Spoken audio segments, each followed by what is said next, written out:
Dis la vérité, dis la vérité, et que la vérité, dis la vérité. Quel que soit le nom du vainqueur, et on l'attend fortement, les États-Unis aujourd'hui sont un pays divisé. Plusieurs phénomènes peuvent expliquer un sursaut électoral de la part de nombreux votants, notamment ceux qui ont voté par correspondance. On parle même de vote anticipé massif cette année. Julien, est-ce vrai? Oui, et c'est même du jamais vu. 245 millions d'Américains composent le corps électoral. Et en 2020, 160 millions ont voté, dont près de 90 par correspondance ou vote anticipé, hein, comme on l'appelle aussi. C'est ce qui explique cette attente insoutenable des résultats dont on parle depuis tout à l'heure. Pour rappel, en 2016, il y avait eu 139 millions d'Américains qui avaient voté, dont 33 seulement, entre guillemets, par correspondance.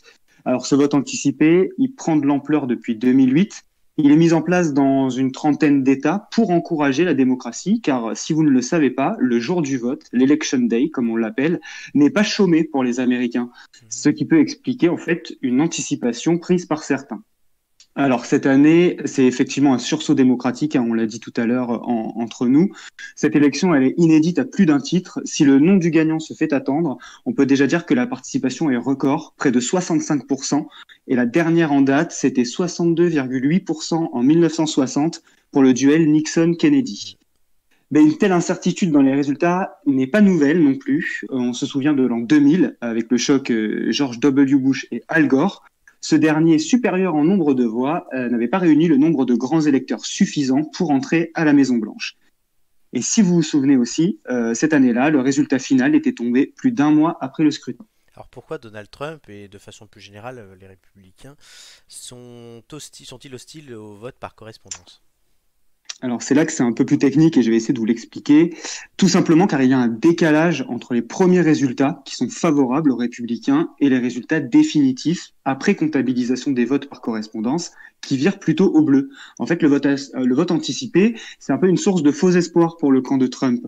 Ce phénomène de retard, il a même un nom, c'est le blue shift, le décalage vers le bleu entre l'envoi du vote, son acheminement jusqu'au bureau et son dépouillement. Avec le vote anticipé, les républicains redoutent davantage le risque de fraude et d'ailleurs, Donald Trump a même qualifié à plusieurs reprises le vote anticipé de dangereux. Alors, comment ça marche? Dans la plupart des États autorisant le vote anticipé, les bulletins expédiés sont dotés de codes uniques. Ce code, il est lié à un électeur en particulier et il est donc traçable, comme un courrier suivi. Si on peut donc voir si le vote a bien été pris en compte, mais on peut surtout le contester si on n'en est pas à l'origine, ce qui limite le potentiel de fraude. La vérification des signatures, elle représente aussi un travail considérable, et surtout c'est une étape qui n'existe pas lorsqu'on se déplace jusqu'au bureau de vote, ce qui explique la lenteur dans les démarches. Le processus de dépouillement, il est aussi très long en fonction des États, parce que sinon c'est pas drôle. Alors que la Floride a démarré il y a déjà 22 jours, le Wisconsin a démarré lui le jour J, et la Pennsylvanie autorise même la réception des bulletins jusqu'à demain, soit Ah, 3 jours après le scrutin. C'est la raison pour laquelle cet État est très surveillé. Donc, si on fait un focus sur la Pennsylvanie, en 2018, c'est le cinquième État le plus peuplé avec plus de 12 millions d'habitants. Et le 2 novembre, soit la veille de l'élection, 156 000 bulletins ont été reçus rien que dans le comté de Bucks, contre 20 000 en 2016, et on parlait déjà de record cette année-là. Dans le Wisconsin ou dans le Michigan, hein, les swing states, comme on les appelle, les États pivots, les bulletins peuvent donc être décisifs. Et d'ailleurs, si vous vous souvenez bien de tout ce qu'on nous dit depuis 2 jours, ces États, ils ont été remportés par Joe Biden, alors qu'au début du dépouillement, ils étaient plutôt favorables à Donald Trump. Donc voilà, ça peut paraître un peu compliqué pour nous Français car on n'est pas du tout dans le même système, mais en fait je voulais terminer sur une citation que j'ai entendue hier par un chroniqueur radio qui disait qu'il fallait un bac+6 en démocratie américaine pour comprendre le système, et en tout cas c'est un système qu'une majorité d'Américains n'est pas prête de remettre en question. alors il y a une chose aussi sur le dépouillement. Pourquoi les médias américains mettent plus de temps à reconnaître un État gagné par un candidat républicain qu'un candidat démocrate? C'est parce que les derniers bulletins qui arrivent à être dépouillés sont souvent ceux des grandes villes, comme chez nous d'ailleurs. Les résultats des grandes villes arrivent plus tard, parce qu'il y a Mhm. plus de monde et tout, et qui sont traditionnellement plus favorables aux démocrates. Donc s'il doit y avoir une remontada avec les derniers bureaux de vote dépouillés, elle sera 98% du temps pour un candidat démocrate à cause de ce phénomène. C'est ça que Oui, ce qui explique d'ailleurs que Trump ait voulu faire barrage il y a plusieurs mois de ça déjà au vote par et par correspondance. correspondance, Il y mais ça avait- marche même avec le vote physique. C'est Oui, que voilà, dans les grandes villes, on vote démocrate. Enfin, par exemple, Philadelphie, pour reprendre toujours cet exemple avec la Pennsylvanie, il est, je crois, dans certains bureaux de vote à 80%. Et qui compte en ouais. nombre de voix. C'est pour ça qu'il était hier à 80. Hier, on faisait Mhm. avec le haut taf, on faisait cette remarque. Mon collègue me disait, mais attends, il y a 75% de bulletins dépouillés, il a 800 000 voix d'avance, c'est 6%, il est tranquille. Je vais, non, non, il y a 6 points de pourcentage. Je dis, non, il est pas tranquille, parce que si l'autre il fait 80% sur les 20 derniers pourcents, bah, il repasse devant. Donc du coup, Ouais. il y a ça aussi. Ouais. En tout cas, merci Julien, je crois que c'était euh, très éclairant. Didier Lavu nous demande, ça sent l'arnaque quand même, il se demande. Mais en fait, c'est un peu compliqué, mais surtout, enfin, j'ai lu pas mal d'articles du coup pour faire le sujet, et en fait, surtout, alors il y a aussi une explication assez simple, mais c'est un des multiples facteurs, c'est qu'en fait, l'électorat républicain, en fait, est majoritairement plutôt âgé. Voilà, le profil type, on le connaît plus ou moins, mais du coup, il est plutôt âgé, et ce qui fait que les républicains se déplacent massivement physiquement, en Oui. fait, et très peu par correspondance. Oui. Donc c'est pour ça que voilà, le camp républicain crie souvent à la fraude, enfin en tout cas parce que eux se déplacent plus massivement et le vote par correspondance est privilégié, bah, comme je l'ai dit, par les Les gens qui démocrates. travaillent. Du coup. Nous, en Mm. France, on avait le vote pour correspondance et on l'a interdit dans les années 70, Et justement après 170, ouais. ouais, après des fraudes. Voilà. Oui, Je après savais le même pas qu'on système. l'avait eu, tu vois. Si, si, et on est, je Si, pense, et il est même question là actuellement. Enfin, il y a des discussions en tout cas, pas pour le remettre ouais. forcément tout de suite, mais avec la pandémie, c'est vrai qu'au Parlement notamment, il y a des discussions en interne sur ce sujet. Ouais. Mais en fait, ce qui était très intéressant, c'est que je finis du coup la chronique là-dessus, et en fait, c'est vrai que c'est un processus qui nous paraît compliqué pour nous parce que nous, ça nous paraît tellement plus simple, mais après, on est un État, bon, c'est pas comparable, je pense.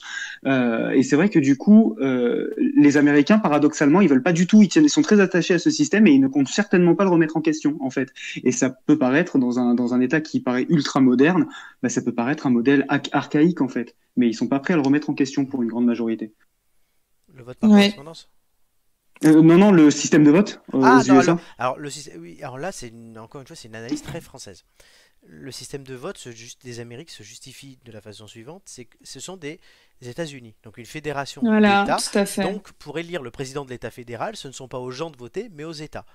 Donc, chaque Mhm. État, en fait, c'est comme en fait, de le présenter comme une élection globale, c'est bien et pas bien. C'est chaque État qui a une élection et qui envoie après des grands électeurs le représenter. Donc Oui, ensuite, politiquement, on n'est pas du tout fait de la même mais manière, on nous, n'est on pas n'est pas du du tout tout fait construit de la pareil. même façon. Ouais. Voilà. Donc c'est sûr que pour Oui, nous mais ça fait bizarre, mais le système dans l'esprit de la construction des États-Unis se tient totalement. Hugo. bah, après, il y a par exemple la règle du gagnant qui prend tout, elle peut poser question, par exemple. Démocratiquement, oui. Oui, mais si tu Voilà, démocratiquement, de dire que saches ouais, parce que tu gagnes un État, tu gagnes tous ses que tu le électeurs, gagnes ses de grands 10 voix électeurs. ou de 50 millions, oui, effectivement. Par Voilà. contre, le truc c'est comme le nombre de délégués, de grands électeurs est déjà réparti en fonction de la population par État. Si au sein même de l'État tu répartis à la proportionnelle les grands électeurs, mathématiquement sur toute la nation, tu auras, par exemple, s'il y a 52-48 sur le vote populaire, tu auras quasiment 52-48 sur le vote des délégués, puisqu'ils sont répartis à la proportionnelle par rapport à un collège électoral réparti lui-même à la proportionnelle. Bah, Mathématiquement, ça légitimerait le vote populaire national. ah oui, Oui. Ouais, mais par État, je parce que pense j'ai qu'il y aurait l'impression peut-être un que sentiment. Oui, c'est une question de sentiment, mais sauf que c'est une porte ouverte à Ouais. toutes les fenêtres. Parce que mathématiquement, oui, ça ne changerait rien. Tu verrais vote ok. populaire, vote machin, et machin, tu verrais que c'est la même chose. En fait, à quoi ça sert? Donc à la limite, vaut mieux aller chercher 20 délégués de plus. Quand tu es pas Trump, il aurait eu plus intérêt à chercher 10 mecs en Californie, 10 ou 15, plutôt que d'aller prendre les 6 de l'Iowa. C'est sûr. Hein. Écoute, c'est très complexe, je trouve. Donc, je suis pas. Et fait comme tu le dis, on est des Français, on a notre vision On a une vision franco-française française. de la chose, et je pense il faut vivre là-bas et pratiquer pour le comprendre, quoi, parce qu'ils ont aussi une culture politique qui est différente de la nôtre. Totalement. Hugo, Julien, dernier mot. Non, c'est bon pour moi. Alors on va passer à la Parfait suite. pour moi. Allez, ben, génial.